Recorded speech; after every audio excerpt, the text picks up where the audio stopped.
Good morning. I'm Terri Quinlan, and we're here at the live show at NAMM, and we're going to meet with a young gentleman from Australia. He is a amazing guitarist and a protege. He must have been born with this talent for sure, right? Thank you. Yeah. So I was once in Australia myself. Yeah? Yes, my son went to college in Linsmore. Oh, yeah? Yes, and then we went to Byron Bay. Yep. And the beach, the main beach down there. Yeah. Surfers Paradise. Surfers Paradise, Yeah, we yeah. went there. So I know a little bit about Australia, Yeah, but I cool. don't know a lot about musicians who are 13 years old who play the way you do. Thank you. Yeah. So tell me, have you been? How old were you when you started playing? I was 7. I got it on my birthday. Really? Yeah, I got my first guitar on my birthday after I went to AC/DC with my dad and my pop. And that was kind of how I started playing guitar. So your parents are both musicians? Yes, Mum plays wind instruments, which is like flute, and my dad played drums, so yeah. Okay. And so did you have music in the household the whole time you were growing up?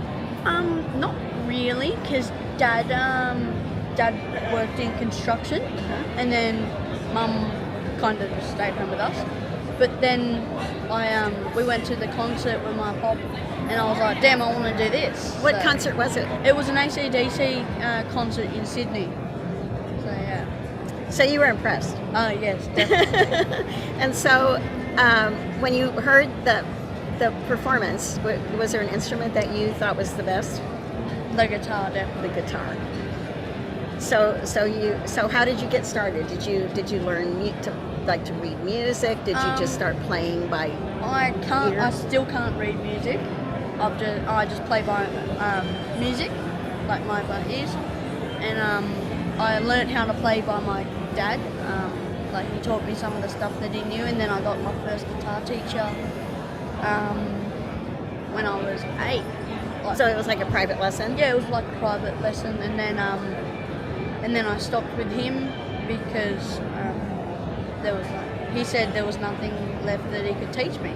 So I just now. That's pretty amazing. So I've just been getting better by YouTube videos. Yeah. So most people, I think, when they start out in music, like the average person, when there's no COVID or anything, right? Yeah. So you have like aspirations about being a musician, and I'll study and I'll practice, and Yeah. and some parents, I've heard stories about some parents go, get in there and practice, like the Yeah. violin or whatever, Yeah. and they just push so hard that they go, man, this isn't for me. And then Yeah. some people change their mind and decide they don't want to do it. Right? Yeah, I have had a friend that was like that. Their mum and dad were like, here, just keep playing it. And then he was like, dude, I don't even want to play this. I want to play a different instrument. And then he told them, and they were like, okay, well, you can play a different instrument, and that was fine. But yeah. Yeah, and some people just quit completely. Yeah, They just some never- people quit completely, yeah. Yeah. So I'm glad that you have made it this far. And I think Yeah. what's really interesting about your whole career is the fact that COVID hit, right? And it Yeah. changed everything about going It to changed school. everything. How was that when you first discovered that you weren't going to be able to do school? Did you like school, by the way? Yeah, but I never went to school, that's the thing, because I was always doing shows, and so there was no point in me going to school. So we ended up going with homeschooling. Uh-huh. So now I don't go to school, and I do my schooling from home. I have grandchildren that both have been homeschooled, and another friend that has a homeschool Yeah. kid, and they are very happy, and everything's working out fine. Yeah. Yeah, so that's good. Yeah. So out of your day, when you do this, do you set time aside for this much study academically, and then you go do music, or what's your day like? So I mostly do like my study, like schoolwork at night time, because I'm normally just playing guitar all day. But when I say night time, I'm talking about like 12 o'clock, 1 o'clock, just doing, because then I'm starting to slow down, like my mind starts slowing down, and then I just have It really does slow down, really? Yeah. No, but like, I can't imagine. You probably are just going full stop all the time, right? yeah, just 100 mile an hour. But yeah. So now you've got this tour. Yes. You're going to be traveling across the United States, and a big request to come other places. So tell me, your first gig was in Placerville. Yeah, my first gig was in Placerville. It was really good. There was 200 people there for the Really? first show. Yeah. And yeah, it was good. We just we didn't even have a set list for it. We just kind of didn't? we just got up and played whatever songs we wanted. So Wow. yeah. So about your music. So do you have any original songs? Do you like to write music? Yes, I'm going to be writing an album soon. But yeah, I have got one song out at the moment, but I'm writing heaps of things, but only one's out at the moment, so yeah. Okay. So the music that you do play, I assume, is your favorite artists. And who are they?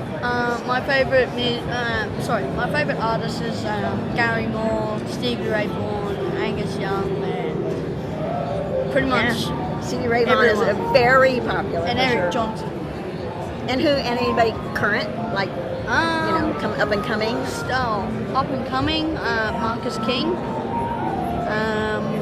And what about any artists your age?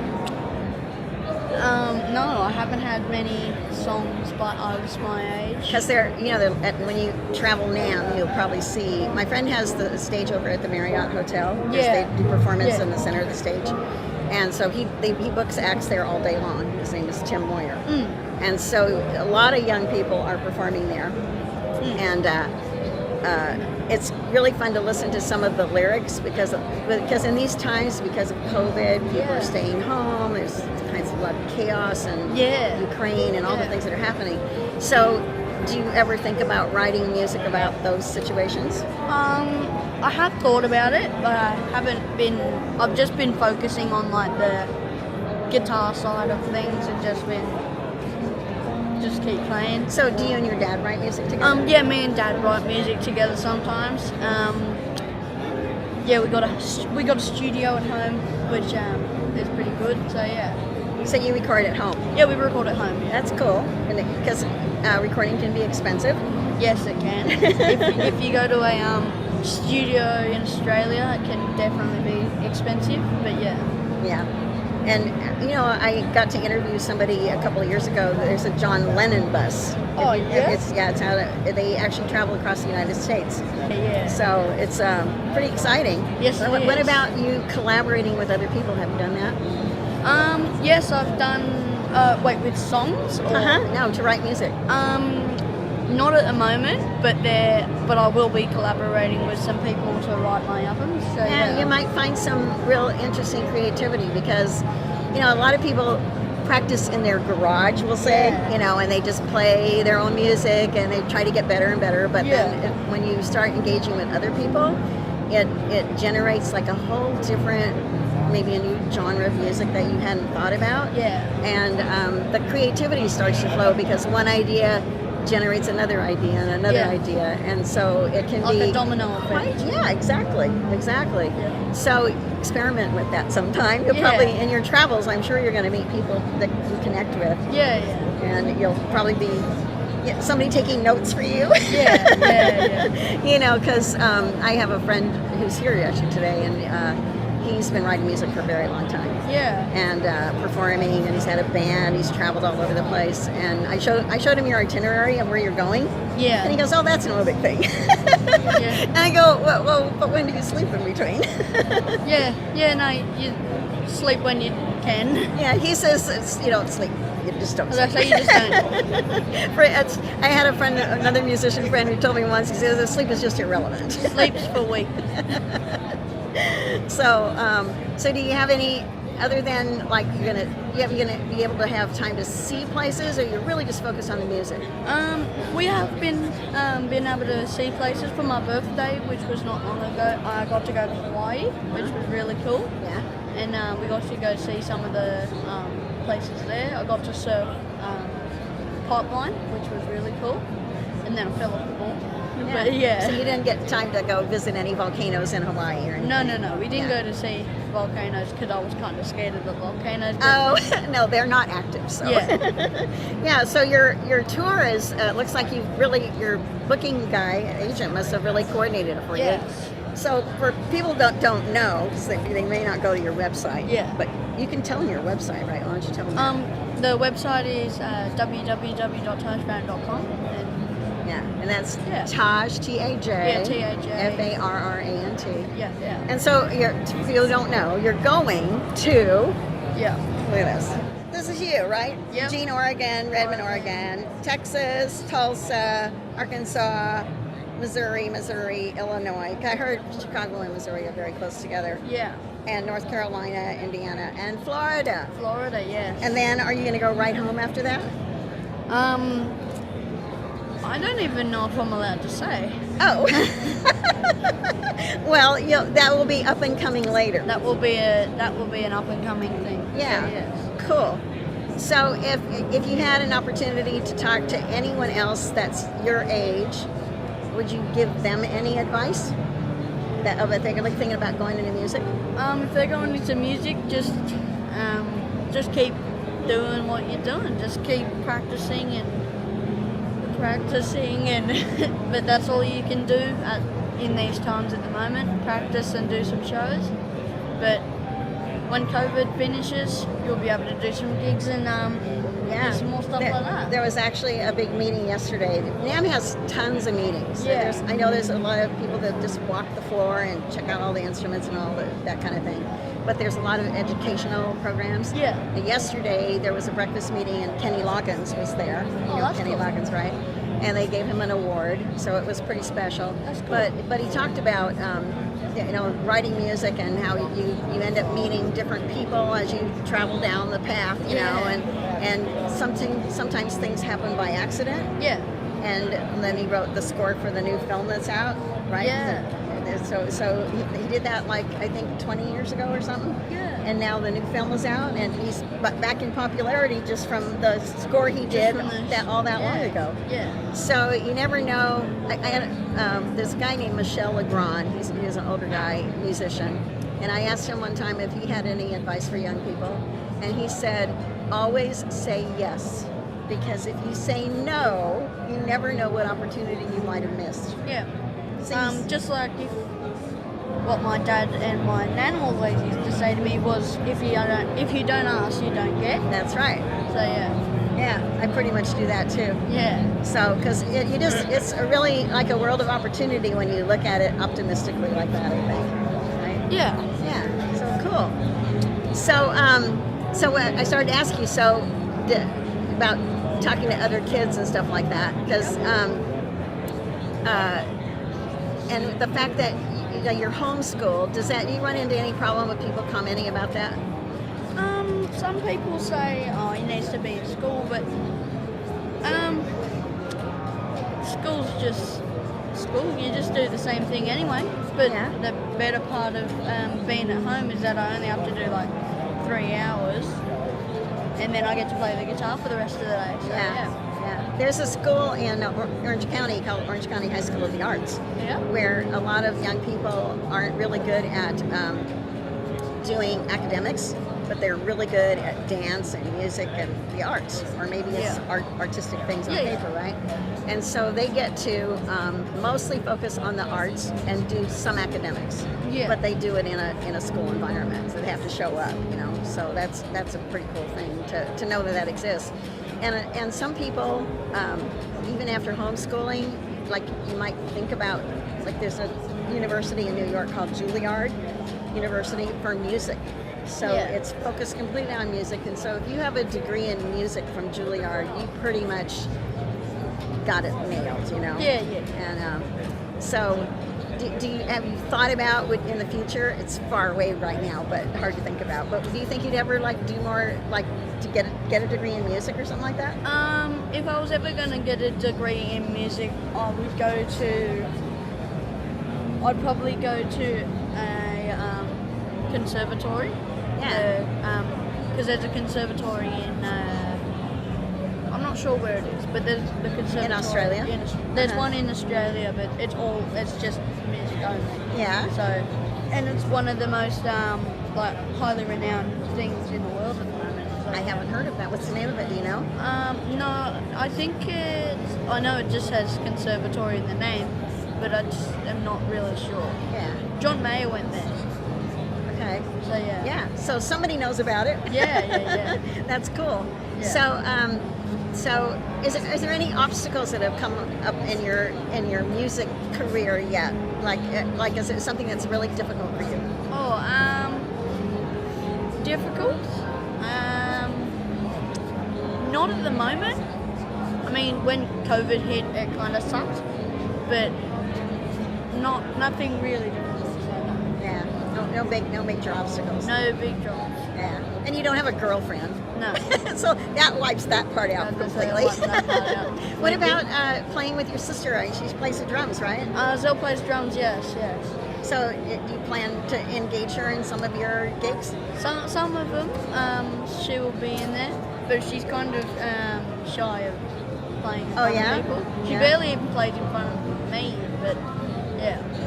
That's pretty normal. Yeah. People often shy and doing something in public. Yeah.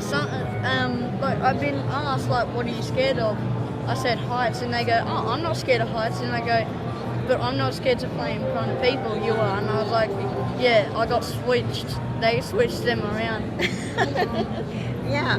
So let's see. So there's a question they ask, like when you're looking for a job sometimes. Yeah. I just went to another workshop this morning, a different workshop, but they were talking, they asked the question, like, what do you hope to be doing in 5 years? And for a 13-year-old, that would be an interesting question. 5 years from now, 13, I'll be 18.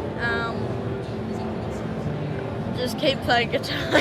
just keep doing gigs, keep playing guitar. Yes. Yeah. So could you envision, like there's money to be made in the music industry. Yes. If you're somebody like John Legend or John Batiste or Alicia Keys or something like that, they have a hit. Yeah. And another. Most of the time they are writing. Yeah. All the time. Yeah. Or they go through periods of creativity. Yeah. And then or some people like there's a group called Venice, and they get together maybe once or twice a year and travel someplace out of the area just so they can collaborate and throw ideas across each other. And then sometimes they work with musicians that they record online. They don't even meet in the same room. Yeah. So the process of doing the creativity is not a one-set pattern. Yeah. And have you done any of that where you collaborate with somebody online, or you need a piano player, so you add in somebody and they do it on the phone or on Zoom? I did. I didn't write songs. We did a couple of videos together. It was one of my first guitar teachers, and I think that's been pretty much it. And we did some other stuff with. No, that was it. Yeah, so kind of like a virtual lesson. Yeah, with kind of music. that. Yeah, because I know there's a lot of courses now offered online that you never go into classroom, which is, it's like the technical side of doing school without going to school. Yeah, that's why they've started using Zoom. Totally. Yeah, I did a class in 2013 in social media. Yeah. And we didn't go to any classroom. We did everything, and when we were talking to the teacher, there'd be a little hand that would go up like this if you had a question, Yeah. But we were dialoguing on the phone with other students and the instructor, and we never went to a classroom. Yeah, that's so cool. I could see that in the future that would be, because you learn other things that you didn't know before. Yeah. It's always good to reach out. I believe there's a slogan that says you never outgrow your need for milk. Yeah. I believe you never outgrow your need to learn new things, and I didn't know about that, let's check it out, and just keep doing it. So it's pretty fun world when you look at it that way. Yeah. So some musicians even end up in film. Could you see yourself in movies? I could, but I'm not the best actor. Well, I would not say that, because I've seen your expressions when you play. But I say, yeah, I can do all the. If I was crying, I could. I'd be like, yeah, see? but yeah. Because you you are so expressive when you play. Yeah. That you're so in the zone that your whole expression is you're in another planet. Yeah, half the time people are like, oh, how do you not look at the guitar? I was like, it just kind of feels that way now. So it's just like the guitar's like my second arm. It's like, Absolutely, yeah, I totally understand that. yeah. And personally, I don't play, and I studied piano when I was growing up. I played guitar for a little while, mostly vocals. I've done performed in choirs and stuff like that. Yeah. But I've never taken command of the music the way you do. Yeah. And so I really wish you the best success and hope that you start writing more music too, because I think your opportunities to expand what will happen if you write more would be really terrific. You know, do you like to write? Yes, I do. The only time I don't like writing is when I hit a block and I'm like, I can't like write anything. I just got writer's block and I'm just like, I can't do anything. So, but otherwise it's still it's good. Yeah, I've interviewed a lot of musicians. A lot of times I'll ask how do they start when they do music. You know, do they start with a lyric or the melody, or is it a riff? Most of the time you start with a melody. Yeah. For you? Well, for me, I start with a melody or a riff, and then I kind of write the lyrics around the whole song. Yeah. So I'd write a whole song, and then I'd be stuck on the lyrics for ages, because the song part's easy for me because I've done guitar for so long. With the lyrics, I've only been doing for a year. But yeah. So that's when collaboration would probably be That's cool, when because collaboration somebody is good. who, even, you know, like Kenny Loggins was talking about, there one line, like, what are we going to name a song? We're like, oh, I don't know, I'm not connected, and that was the name of a song, something like that. You know, you just never know what idea will spark just from some comment that somebody made. It's like, that's a really cool idea, you know? So I love You see, it. my first song was like that. My first song's called Just Can't Sleep, and I don't say Just Can't Sleep in the whole song, but I called it Just Can't Sleep because I couldn't sleep because I was still trying to think about the lyrics for the song. Yeah. I was just like, dude, I can't sleep. And then I was like, I can't sleep. That's what I'm telling them, but yeah. I always like that picture of the salt. I know you have it in Australia, but it's the salt, and they package it in a blue package with a person a little girl who's carrying an umbrella, and the salt's leaking out, and then on the carton is another picture of her and another picture of her, and so it's like one continuous picture. Oh, it's like the Matrix thing. Yeah. So I see it like that, like one, I can't sleep, and then somebody goes, yeah, but there's this. Yeah. So yeah, it's really quite amazing. And you're going to travel the show. This is your first time to NAMM, right? No, it's my third time. Third time to NAMM. Yeah. Okay. So have you spent more time here when you came before when you weren't doing a tour? Before I spent 4 days here. Oh, okay. So you know what it's like. I know everything about it. It's my favourite place. It's like Christmas, but yeah. Yeah, it's like a kid in a candy store for sure. Yeah. So when you go to any of the guitar, there's so many different brands of guitars now. Yeah. Some of the standard ones, but I can't believe Gibson wasn't here this year. Though. yeah, I have a friend, Asher Guitar, and he's not here either. So there's a lot of the big players are here, but there's I was going to say the players who, here, but like not as many. the people who I'm sponsored by, Kiesel, they were supposed to be here, but they weren't here. Yeah. And like I was There's like, oh big damn. shifts, and there used to be a downstairs, which is now some of the electronic equipment is over in a different building. Yeah. So the layout of the land is somewhat different. This NAMM is very small compared to the last one for sure. couple of years Yeah, ago. but it's a COVID thing, and some people just don't want to. Yeah. When was the last NAMM? It was 2 years ago. It was 2020 January, because I was here. Yeah. So yeah, it's interesting to see the progress, and they still keep it going, and they've done some virtual NAMM. I know thing. they have done the virtual. Have you watched any NAMM of that? I have watched That's it, really yeah. good stuff on there. I mean, at least they're still doing some sort of thing. Yes. Yeah, keeping connected for sure. Keeping it still a thing, Yeah. but definitely less people than what there was 2 years ago. Yeah, but everybody's still.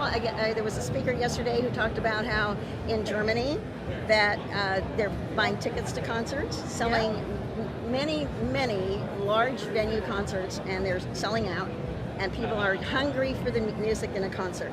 Yeah. So that's a good sign. And then what he did say was the only drawback is that the chain, the food chain, of getting equipment where it's got to be is the problem. Yeah. So my first show, I was like, oh, we'll hopefully we'll sell a couple of tickets in a couple of days. We sold the whole 200-seat venue out in like 17 minutes. That is amazing. Yeah. I think the big difference between you and a up and coming artist is the fact that it's almost 3 years since COVID has been in place. Yeah, it's been 3 years. So you've got the online advantage that most musicians do not have or have not experienced.